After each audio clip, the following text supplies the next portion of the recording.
Kalimera, oziroma dobro jutro po grško.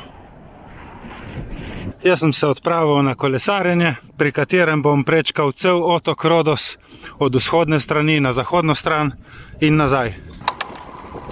Na začetku sem imel 2-kilometrski vzpon z naklonom 10%, da sem sploh prišel iz našega zaliva gor na vrh teh skalnatih pečin.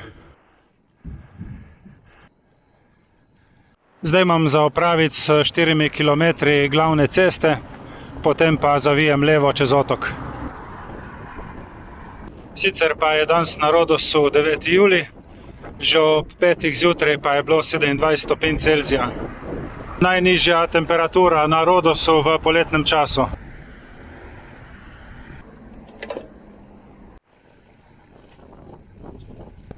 Torej, kot rečeno, vstal sem že ob 5. zjutraj in ob 6. krenil na pot, zato da izkoristim najhladnejše ure dneva. Že ob 9. ko se bom predvidoma vrnil nazaj, bo temperatura najbrž preko 30 stopinj Celzija. Imam en bidon z navadno vodo in en izotonični napitek za kolesarje. To je to, kar sem uspel dobiti v lokalni trgovini.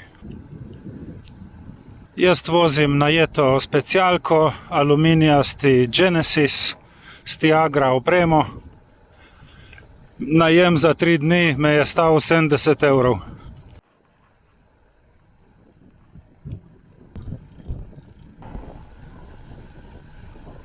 Pri prečkanju otoka bom na tej cesti peljal mimo 3 turističnih znamenitosti, 7 rečnih izvirov, Epta Piges in pa 2 samostana. Zato ocenjujem, da v tem zgodnjem jutranjem času na tej cesti ne bo prav dosti prometa.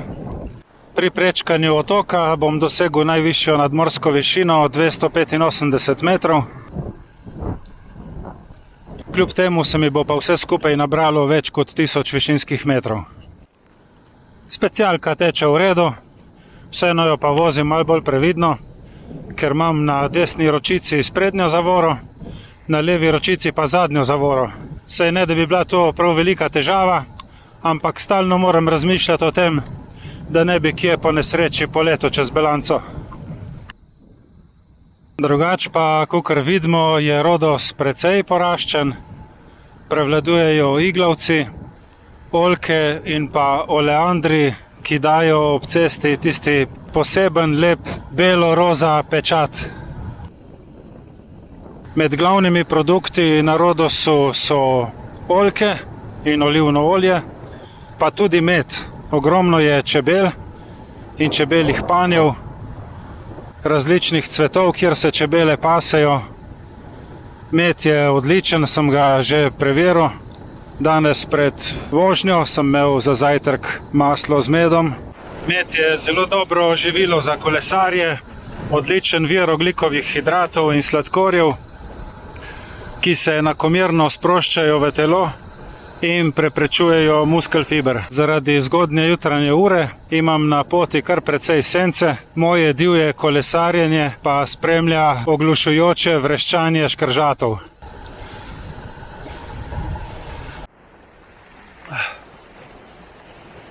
Ja, tako.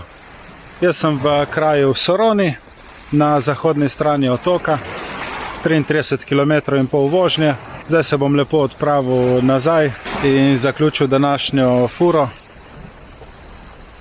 Da še pokažem mojega divjega vranca.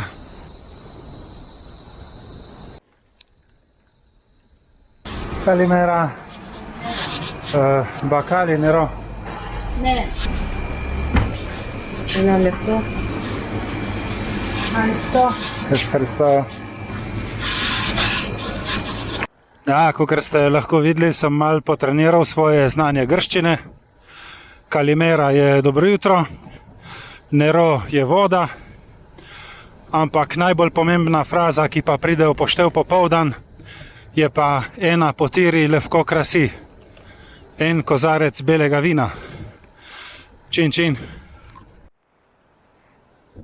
Ja, čeprav Rodos ni lih popolna kolesarska destinacija, pa moram reči, da se imam zelo lepo. ampak o samem Rodosu kot kolesarski destinaciji lahko povem kaj več v naslednjem videu. Zdaj se že peljem nazaj proti soncu, zmeri bolj vroče je, zato hitim, da pred največjo vročino uidem z ceste in se skrijem v apartma.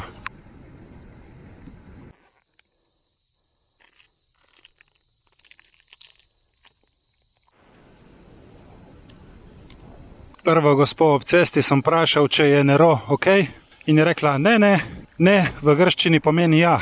Zato sem jo brez skrbi natočil. Grki za nikalnico uporabljajo besedo ohi. Evharisto je hvala, parakalo je prosim.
Malo sem se ofrišal, zato ker zadnji vzpon bo po soncu.